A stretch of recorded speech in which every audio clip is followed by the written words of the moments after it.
भगवान को कहां ढूंढते हो आप? भगवान को हर व्यक्ति में देखना स्टार्ट करिए। इसलिए किसी का दिल मत दुखाइए, क्योंकि ये समझिए कि हर व्यक्ति में ईश्वर समाये हैं। इसलिए दास अनिरुद्ध गौरी गोपाल आश्रम में वृद्ध माएँ आ जाती हैं तो हमारे पास उनको रखने की जगह नहीं होती, तो हम किराए का आश्रम लेकर उन माओं को रखते हैं। किराए के आश्रम में भी सालों तक गौरी गोपाल चला, जब आश्रम की व्यवस्था नहीं थी। फिर आश्रम बना तो सारे कमरे बनवाए, पूरा आश्रम बना माताओं के लिए। कमरों में ये माताओं को आप देख सकते हैं टीवी पर, ये मैया हैं, इनके अपनों ने घर से निकाल दिया। ये दिल्ली की माता है, वृंदावन से दिल्ली 3 घंटे का रास्ता है। इनका बेटा आता ही नहीं है। अब इनकी आखिरी सांसें ही चल रही हैं, बहुत वृद्ध हो गई हैं, और ये साल 2 साल, अधिक से अधिक 3 साल और क्या। लेकिन क्या मजाल के बेटा, अब बताओ मैं इन माओं की, ये देखो ये माओं का हॉल है, इन माओं के रहने की इस तरह की व्यवस्था है, सब अटैच है, लेट बात अटैच है, हर माँ का बिस्तर है, हर माँ का अपना समय पे भोजन मिलता है, समय पे दूध मिलता है, समय पे नाश्ता मिलता है।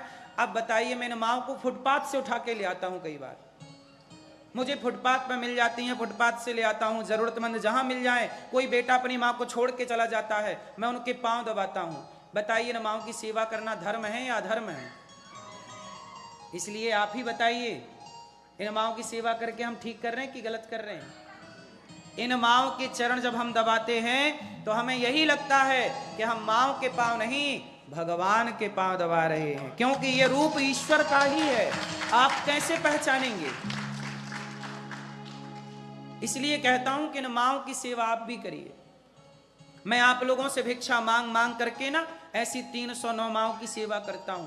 आपके बीच में आया हूं तो केवल इसलिए कि इन माओं के लिए 2 रोटी कमा के ले जाऊंगा और माओं की सेवा करूंगा, क्योंकि इन माओं के लिए रोटी तो चाहिए। अब आप सोचिए, आपके परिवार में कितने लोग हैं? 5 लोग होंगे, 6 लोग होंगे, 7 लोग होंगे। आप पूरी जिंदगी 5 लोगों के लिए कमाते हैं, आप पूरी जिंदगी ज्यादा से ज्यादा 10 लोगों के लिए कमाते होंगे, हाँ या ना? लेकिन ये दास अनिरुद्ध, हमें कमाना पड़ता है इन माओं के लिए। 300 वृद्ध माएँ हैं, 309 इन माओं के पांव। अब सोचिए, मैं इन माओं के पांव दबाता हूं, इनके आंसू पहुंचता हूं उनको, इनके लिए दिन रात काम करता हूं। इस काम को लोग नहीं देखते और लोग कहते हैं अनिरुद्धाचार्य को फांसी दे दो, क्योंकि वो नारियों का अपमान करता है। कपड़े पहनने का बोल दिए तो अपमान हो गया।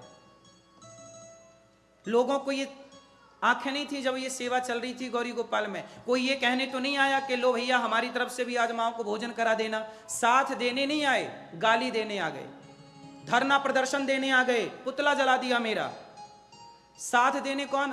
पूछो इन पुतला जलाने वालों से कि गौरी गोपाल में कभी रोटी लेके आए कि आज हमारी तरफ की रोटी माताओं को खिला देना। रोटी देने वाले नहीं है साहब, गाली देने वाले ढेर हैं। और इतनी गालियां खाने के बाद भी मैं आप लोगों से रोटी की उम्मीद करता हूं कि आप इन माओं को रोटी देंगे। आज के युग में सबसे कठिन काम यही है। बुरा करेगा कोई, उसे कोई कुछ ना बोलेगा। मैं कैसे कैसे रोटी कमाता हूं, कैसे कैसे काम करता हूं, आप बताइए। इन 300 माताओं के अतिरिक्त 150 बच्चे हैं गौरी गोपाल में। इन माओं को उठा के मैं जितना बन पड़ता है अच्छी से अच्छी सेवा करता हूं। 150 बच्चे हैं गौरी गोपाल में, उनको पढ़ाना, उनको लिखाना। ये देखो ये 150 बच्चे हैं, इनका बच्चों का हाल चाल जानना, इनके लिए कपड़े लाना है। आप सोचिए, आप अपने एक बच्चे के लिए कपड़े खरीदते हैं, हम 150 बच्चों के लिए कपड़े खरीदते हैं। आप एक बच्चे के लिए कॉपी किताब खरीदते हैं, हम 150 बच्चों के लिए कॉपी किताब खरीदते हैं। और 150 बच्चों को पढ़ा रहे हैं। वो किसके घर में चोरी करने जा रहे हैं बताइए? ना तो हम चोरी कर रहे हैं किसी के घर में, ना डाका डाल रहे हैं, ना किसी को परेशान कर रहे हैं, भीख मांग मांग के सेवा कर रहे हैं। तो मुझ भिखारी के पीछे भी लोग पड़े, बोले अनिरुद्धाचार्य को फांसी होनी ही चाहिए। हम तो कहते खुशी खुशी चढ़ाओ, हम फांसी पर जरूर चढ़ेंगे, क्योंकि हम जैसे लोगों को जीने का अधिकार है ही नहीं। क्योंकि हम माओं के पांव दबाते हैं, क्योंकि सेवा करते हैं, भीख मांगते हैं। तो फांसी पे जरूर चढ़ाना चाहिए हम जैसे लोगों को। ये गैया है गौरी गोपाल में 400 गैयों की सेवा अकेला ये दास आप लोगों से भीख मांग मांग के करता है। जिन गायों को बूचड़ खानों में ले जाके मार दिया जाता, उन गायों को ला करके यहां सेवा की जाती है। फिर भी ये दुनिया ये काम नहीं देख पाती। लोग ये अच्छाई नहीं देख पाते कि वो एक आदमी दिन रात काम कर करके सेवा कर रहा है, एक व्यक्ति के पीछे पूरी मीडिया पड़ जाती है। सोचिए, मुझे केवल बदनाम करने के लिए पूरी मीडिया जान लगाती है। सोचिए, मैं तो एक मीडिया, आजकल मीडिया इतना बड़ा है ना, मीडिया, मैं तो मीडिया के आगे तिनका हूं, तिनका। कब ये मीडिया मुझे मसल के चली जाए कोई नहीं जानता, लेकिन मुझे मसल के भी क्या पाओगे। मैं चाहता हूं कि मैं एक स्कूल बनाऊं। अब देखो, ये हजारों संत भोजन करते हैं गौरी गोपाल में, इन संतों को रोटी देने ना आएंगे, अनिरुद्धाचार्य के पुतले जरूर जलाएंगे, मेरे ऊपर FIR दर्ज करेंगे, चलो अनिरुद्धाचार्य को जेल में डालते हैं, अनिरुद्धाचार्य को गाली देते हैं। लोग बोले कि अनिरुद्धाचार्य को जूते मारो। क्यों जूते मारो? क्योंकि वो भीख मांग के सेवा कर रहा है। पूछो इन लोगों से कि मैंने तुम्हारे से क्या लिया है और तुमने दिया क्या है। गाली देना कितना आसान है ना मेरी मां, और इससे भी कठिन काम देखी, कितनी गालियां खाने के बाद भी मैं आज भी अपने धर्म से, अपने कर्तव्य से डिगा नहीं, आज भी वही कर रहा हूं।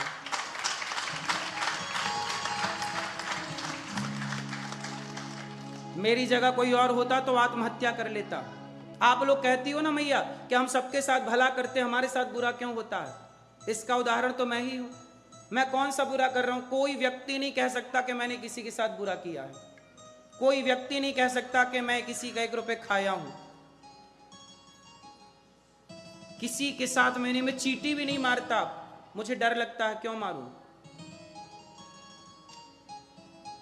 आप बताइए कि मेरे पहले भी आपने किसी को इस तरह से माताओं के पांव दबाते देखे हैं? अपनी मां के तो सब पांव दबा सकते हैं, गैरों की मां के पांव आज तक किसको देखा अपने दबाते? केवल ये दास अनिरुद्ध दबाता है सब माओ के पांव।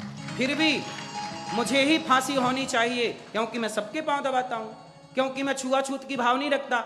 चाहे ब्राह्मण मां, क्षत्रिय मां, वैश्य मां, शूद्र मां, सबके पांव दबाता हूं। जो जातवाद का जहर घोल रहे हैं उनको फांसी नहीं होनी चाहिए, लेकिन जो जातवाद मिटा के हर मां की सेवा एक भाव से कर रहा, उस अनिरुद्धाचार्य को जरूर फांसी होना चाहिए।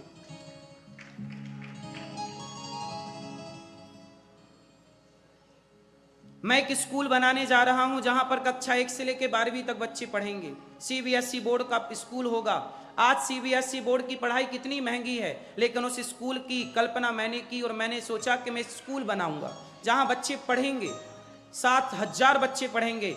अब बताइए, उन बच्चों को मैं पढ़ाऊंगा, कितने टीचर लगाऊंगा, कितनी सैलरी दूंगा, पर बच्चों को शिक्षा मिलेगी निःशुल्क। इसके लिए मुझे पैसा चाहिए कि नहीं? लोग ये काम नहीं देखते कि वो एक आदमी कर क्या रहा है समाज के लिए। हमें क्या जरूरत है सब करने की, बताओ?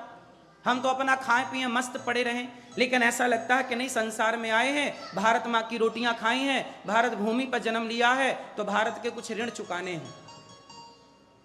भारत के क्या चुकाने हैं? हम भारत के ऋणी हैं। जिस माटी पर खेले खाए पले बढ़े, उस माटी का ऋण चुकाना है ना मेरी माँ।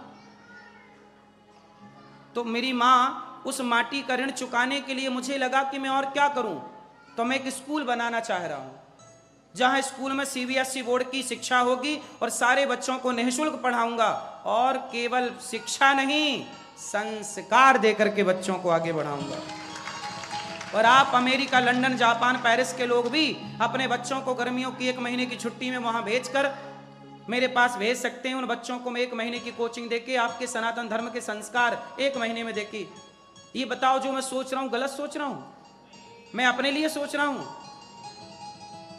ऐसे में कौन सोचेगा जब इतना करने के बाद भी लोगों को गाली ही देना है। एक महिला मेरे से बोली कि देशद्रोही है, मेरे को बोले अनिरुद्धाचार्य ने ऐसा बोला, ये देशद्रोही है, इसे जूते मारना चाहिए, इसे फांसी देना चाहिए। इतना हम क्यों सुन रहे हैं? केवल इसलिए कि समाज की सेवा हो रही है तो होती रहे।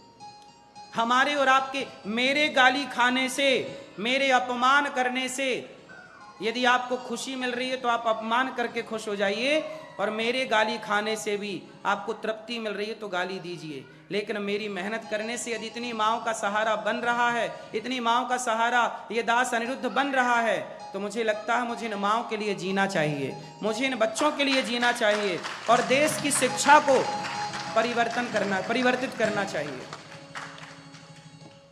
सोचिए, इस देश में आज तक किसी पादरी को कहा गया कि इसे फांसी पर चढ़ाओ, किसी मौलाना को कहा गया कि फांसी पर चढ़ाओ, लेकिन अनिरुद्धाचार्य को कहा जा रहा फांसी पर चढ़ाओ। क्यों? क्योंकि मैंने सिर्फ इतना कहा कि लिविन में रहना गलत है। इस लिविन का विरोध करने का दंड यह है कि फांसी। बताइए, ये देश सीता और सावित्री का है या नहीं? भारत बोलो। तो जो देश भारत सीता और सावित्री का है, उस देश में सीता और सावित्री जैसी नारियों की ही तो कामना होगी, राम जैसे मर्यादा पुरुषोत्तम पुरुषों की तो कामना होगी। पुरुष भी मर्यादा में रहे, स्त्री भी मर्यादा में। आप भी तो अपने बच्चों को यही सिखाती हो, समझाती हो, और यही बात हमने कही तो गलत क्या कही? लेकिन फिर भी आप लोगों से प्रार्थना करता हूं कि मुझे फांसी हो जाए तो बहुत अच्छा है, लेकिन फांसी नहीं हो तो फिर आपको साथ देना होगा, क्योंकि आप सबके साथ से ही ये गौरी गोपाल की सेवाएं चालू हैं। हम तो चाहते हैं कि हमें फांसी हो, क्योंकि कम से कम मर तो जाएंगे। इतना सुनने से अच्छा हम मर जाओ, क्योंकि यदि हम गलत हों तो हम सुने, यदि सही को यदि आप इतना सुनाएंगे तो फिर मर जाना बेहतर है। ठीक कह रहे हैं लोग कि फांसी होना चाहिए अनिरुद्धाचार्य को। मैं तो बोल रहा हूं कि भारत सरकार को तुरंत मेरी फांसी की व्यवस्था करो, मैं आके सीधा फांसी पे चढ़ूं। जरूरी है मेरे जैसे लोगों को फांसी, और गुटखा बेचने वालों पर उनको अमृत दिया जाए, वो अमर हो जाएं। और वो जो टीवियों पे गुटखे का ऐड चल रहा है और जो उसका प्रचार चल रहा है ना, मोबाइल पे खेलते हैं जुआ, वो जुआ खिलाने वालों को अमरता का वरदान देना चाहिए, अमर, और हमें फांसी देना चाहिए। इसलिए आप सभी को इन माँओं की सेवा के लिए अपने इन हाथों को बढ़ाना चाहिए।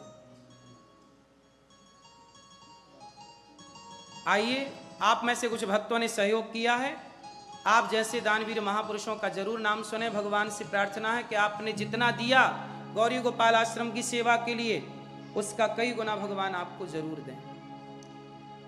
आप भी किसी माँ का सहारा बने। गौरी गोपाल आश्रम में एक दिन का अन्न क्षेत्र आप बंटवाएं कि आज संतों की सेवा हमारी तरफ से होगी, आज माताओं को रोटी हमारी तरफ से होगी।